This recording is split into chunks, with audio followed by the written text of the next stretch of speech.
Hey guys, what's going on? James here, and I'm going to be having this small clip at the start of every single one of my videos leading up to this event. It is the first ever meetup kind of event that I am going to be doing ever for the MrBucsNation community. Is the MrBucsNation Game Watch meetup. You guys see it up here on the top left of your screen. Buccaneers versus Rams, September 29th. 4:05 p.m. at Buffalo Wild Wings on 4075 Park Boulevard North in Pinellas Park, Florida. If you guys are interested in going to the event and you want to RSVP, please send an email to MrBucsNation@gmail.com and let me know how many people you want to be going to the event, just so I can keep a tally of how many people are going to be going to the event. But without further ado, guys, I hope you all enjoy the video. Hey guys, what's going on? James here, and in today's video I am going to be officially previewing the Tampa Bay Buccaneers preseason week 3 matchup versus the Cleveland Browns. So without further ado, guys, let's talk about it. Here's the first question that I have when looking at preseason week number 3 for the Tampa Bay Buccaneers, and that question is this: how long are the starters going to play in this game? I think that most of us can agree that what we've seen from the starters so far up to this point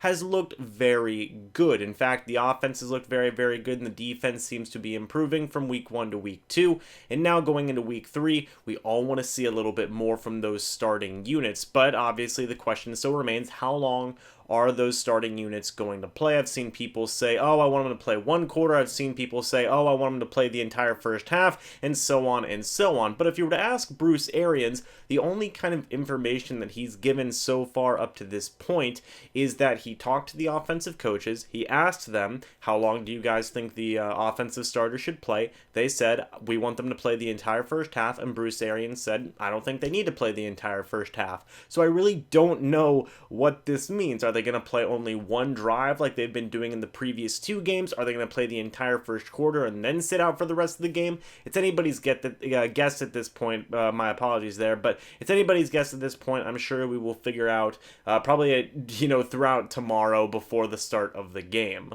I will say I have been looking around the rest of the league at other teams to see how long they've been playing their starters, and there have been certain teams like the Baltimore Ravens, Philadelphia Eagles, and other teams that have just not been playing their starters at all. They just start off with the backups, so I don't know if the Buccaneers are going to do that in this game. I have no idea. We're just going to have to wait and see. We'll probably figure out leading up to the game tomorrow. The second question that I have for this team coming into preseason week 3 is, can they clean up the penalties? Now, you guys have all seen on television, Bruce Arians literally looks like he's 1, about ready to kill somebody, and 2, about ready to die himself due to all the penalties that the Buccaneers have had these past 2 preseason games. And I will say they have gone down from game 1 to game 2. In game 1, the Buccaneers had 14 penalties, and in game 2, the Buccaneers had 8 penalties.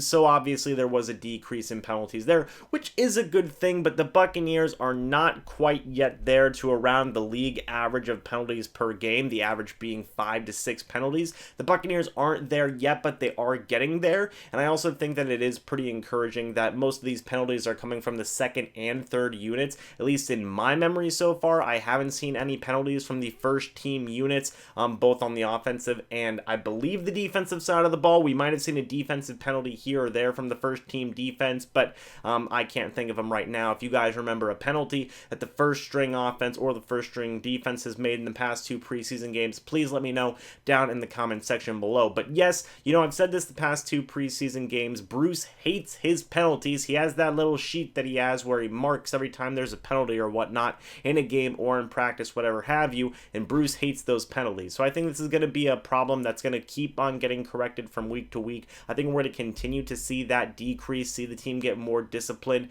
in terms of their penalty game and whatnot, and I think that this is something that is going to improve. Next thing that I want to talk about is Bruce Arians said recently in a press conference or talking to the media, or I'm not exactly sure what the situation was, but he did say to the media that he could easily cut down to 60 players right now. He did also mention, however, that there is still chance, there still is opportunities for players to change his mind in regards to maybe making this roster, maybe making the practice squad, whatever have you. So really, this is a time for players to change Bruce's mind mind. It definitely seems like Bruce has made up his mind as to, hey, I know how to get down to 60, but getting down to that 53, those last 7 guys, that's going to be a little bit difficult. And trust me, I know his pain on that one. You guys will see once I come out with my 53-man roster predictions video. But I will say that, he did leave the door open for some of these guys to change his mind. Some of these guys in the wide receiver core, maybe the safety room, maybe the linebacker room, whatever have you, they still have that opportunity. It's not a closed book case of, okay, well, Bruce is just,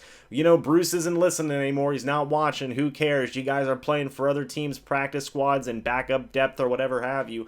Bruce is still willing to go out there and say, okay, show me what you can do. So, this is definitely still a chance for those backups to go out there, make an impression, and obviously not just for the Tampa Bay Buccaneers, but for other teams in the league as well. They can go out there, make a difference, make a roster, make a practice squad, whatever have you. So I definitely still expect the backups to play a lot, and I still expect them to play at a very high level. Next thing I want to talk about is a pretty interesting scenario. I was going to make a full video about this, but I figured I would just talk about it right here, right now, and kind of gauge your guys' thoughts on this. Do you guys think that the Tampa Bay Buccaneers could potentially trade kicker Cairo Santos to a team that might need a kicker? Because there are plenty of teams out there that need a kicker, and I know what everybody's going to say is, James, we've been needing a kicker for years, and yes, I know, it's ironic. Trust me, the irony is not lost on me, okay? But I still think that this is something that you could consider, even if it's like for a 7th round draft pick or a backup left tackle. We need a backup left tackle, by the way. Cole Bouger? No way, Chief.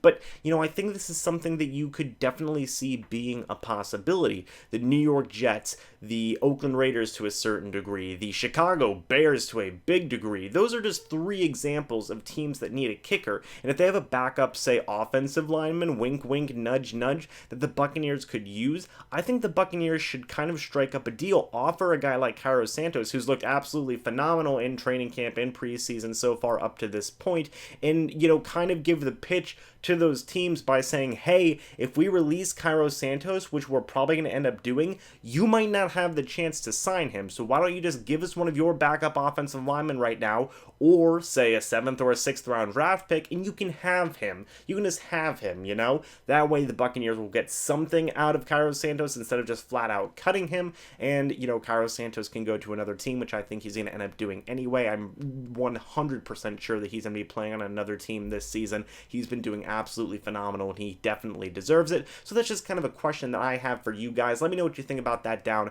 in the comment section below, and give me some potential trade scenarios that you guys are thinking of, and to what potential teams. Finally, last little quick thing I want to talk about is, can the Buccaneers backups continue to look good against this Cleveland Browns team who has had an ungodly amount of hype in this offseason?